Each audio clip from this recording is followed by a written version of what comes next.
cuando tomé aquel puñal en la mano tenía mucho odio dentro de mí. Y entonces ella me dijo, ve y tráeme la sangre más preciosa que existe. Tráeme su sangre.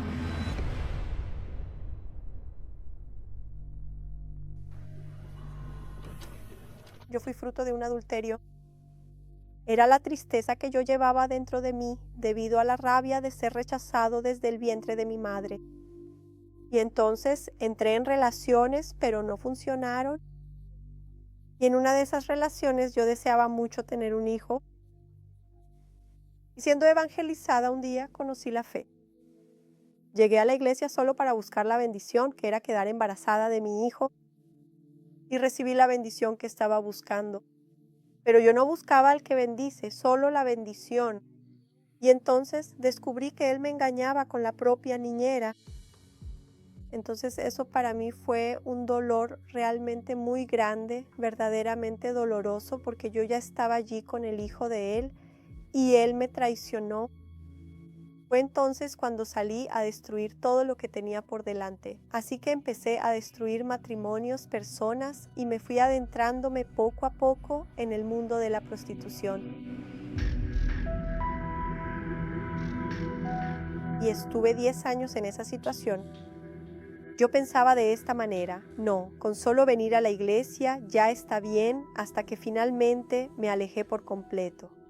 Y fue entonces cuando empecé a involucrarme con el esoterismo, con el horóscopo, y entonces llegué a hacerme un tatuaje especial para una entidad en la que creía que era mi alma gemela. Y ahí empecé a hacer trabajos, a entregarme por completo a todo ese mundo. Aquí en esta foto fue un día especial en que fui a hacer un trabajo importante para ella, relacionado con mi vida sentimental.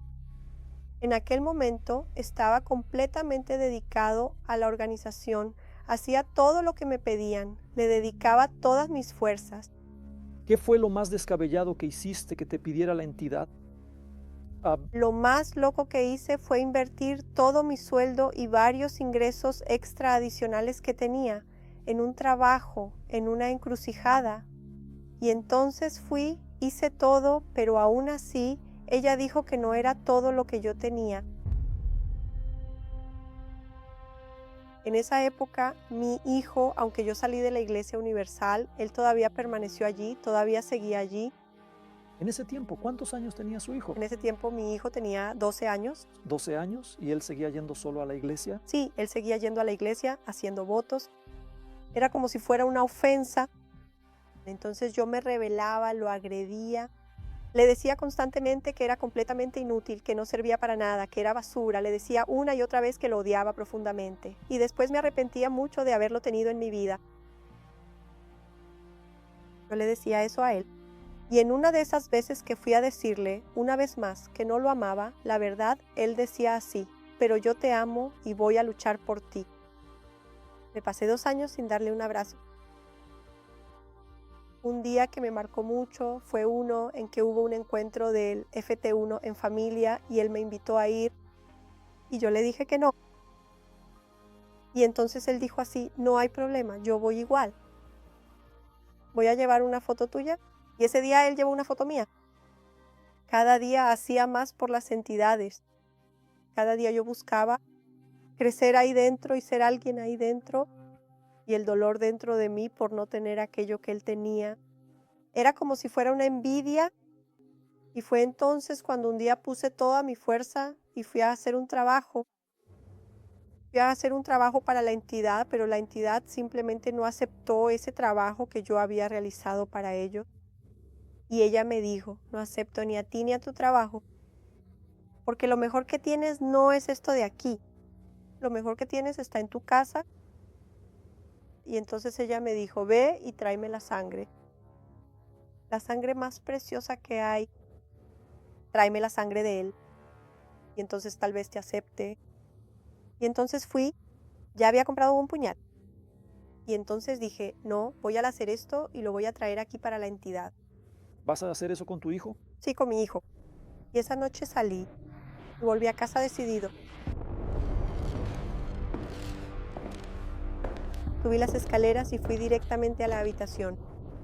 En mi mente iba a clavarle la daga, iba a apuñalarlo sutilmente en el cuello.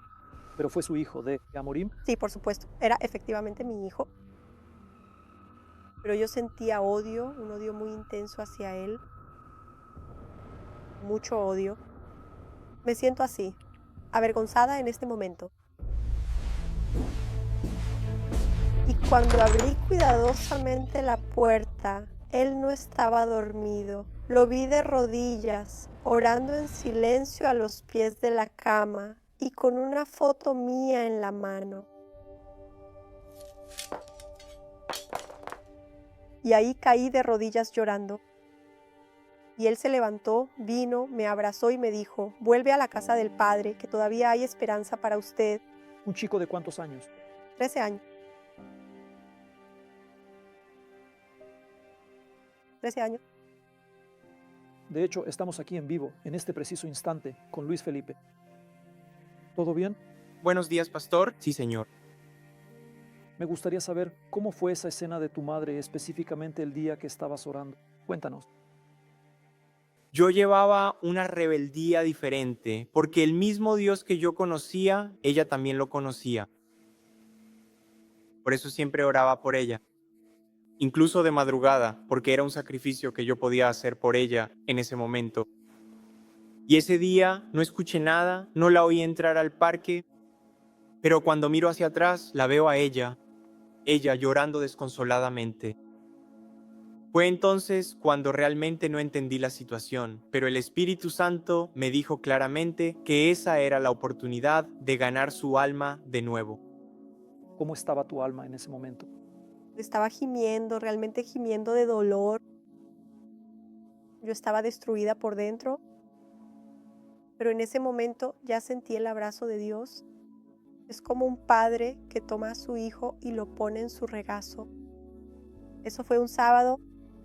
El domingo por la mañana fuimos a la iglesia y cuando el pastor empezó a hablar sobre la salvación y dijo así: tú tal como estás, haz una oración, habla con Dios, entrégate. Y entonces le dije a Dios: mira, Señor, aquí estoy. Hice todo por todos, todo para agradar al mundo. No lo logré. Pero si el Señor me acepta tal como soy, sucia como estoy, ni siquiera soy digna de estar aquí, yo soy. Pero si el Señor me acepta como su hija, haré mucho más de lo que ya hice allá afuera. Ella puso un pie en la iglesia, y fue en ese preciso instante cuando ahí la entregué, porque hasta entonces solamente éramos Dios y yo. Dios y yo luchando por su alma. Sin embargo, desde el momento en que me di cuenta de que la había traído a la iglesia, ya no éramos solo Dios y yo, sino solo Él. Solo Dios lo sabía. De hecho, ese mismo día fue mi bautismo, que fue un momento especial y se realizó por aspersión. Todavía estábamos en plena pandemia. Y allí decidí que iba a cambiar mi vida, que iba a cambiar mi carácter. Pero para eso yo tendría que buscar recibir el Espíritu Santo. Y entonces vino la hoguera santa, el intercambio de espíritu, que para mí fue un regalo de Dios. Y cuando llegó el día de subir a ese altar, no simplemente subí, lo hice como si yo misma fuera el propio sacrificio. Así que, con decisión, me puse dentro de aquel sobre. Y le hablé a Dios, le dije: Padre mío, estoy aquí como una hija pródiga. Así pues, acéptame por favor y dame tu espíritu, porque sin el Señor no podré hacerlo. Y allí sentí una paz, una alegría verdadera que nunca había experimentado en todos mis años de vida. Y entonces volví a casa y le llamé. Te lo dije, hijo, ahora estoy completo. Recibí el Espíritu Santo, recibí la mayor riqueza de mi vida. Su alegría también se contagió a mí porque estaba segura de que aquel dolor, aquel sufrimiento, aquel rechazo había desaparecido, había terminado. Incluso podría decir que le cambiaron el ADN. Hoy en día ella es una persona cariñosa. Hoy me abraza y me dice que me quiere. Ya veo lo bueno que es realmente, de verdad que sí. Nunca te rindas, en serio, nunca te des por vencido, porque porque si Él hubiera desistido de mí, no seríamos ni yo ni Él. Es mucha gratitud a Dios. Todo es Dios, ¿verdad? Estamos acostumbrados a ver madres luchando por sus hijos. Pero ahora estamos viendo, justo en este momento, al hijo luchando por la madre. Sí. Todos mis propósitos en ese momento eran por ella. ¿De qué sirve que mi alma se salve si la de ella no? Entonces hice lo que llegué a hacer, Fogueira Santa, propósito de la FTU. En la FTU Teens en Familia yo participaba con la foto de ella en la mano. Hoy me estoy preparando y Él también se está preparando para que yo, con mucha fe, haga como Ana, entregar a mi Samuel en el altar. Lo que tengo para decir es que jamás, bajo ninguna circunstancia, hay que rendirse. Puedes orar, buscar, y aunque físicamente puede que no veas resultados inmediatos, la obra del Señor Jesús es muy diferente a la nuestra. Sus planes son diferentes a los nuestros. Así que solo confía en el Señor Jesús, porque su voluntad es perfecta y jamás te rindas con tu familiar. Porque así como el Señor Jesús hizo la obra en mi vida y en la vida de mi madre, Él también, con certeza, la hará en la tuya.